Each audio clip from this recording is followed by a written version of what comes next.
Here's a thing that really surprised me very much when I started to want to share my faith with non-Christian people. I found myself in lots of conversations with time wasters, really. And I thought, how do I deal with this? Because I want to share about the Lord Jesus.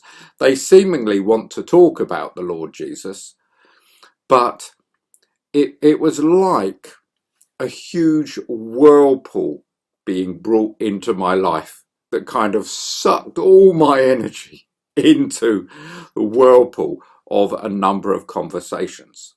And I had to really pray about that one, to be honest.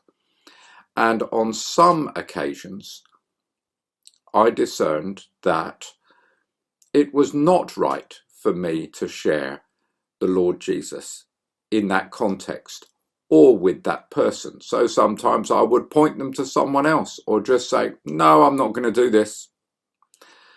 And I felt in my own experience, that was a very positive response.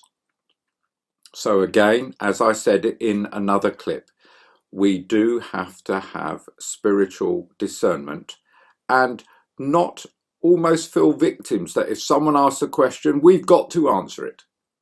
Sometimes I've said to people, right, if I answer that question, what will you do? And sometimes they said, well, nothing really, just interested.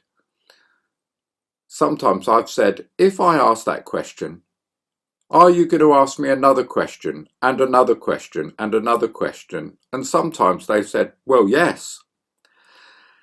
And sometimes when they've asked me a question, I've said, so is that blocking you from becoming a Christian or moving closer to becoming a Christian? And if it is, can you tell me how that block works? And sometimes I have discerned through those what seemingly are combative responses from myself, helps me to discern how serious they are and where are they really regarding the Christian faith, because I don't want to waste my time and my energy, and I know God doesn't want me to either.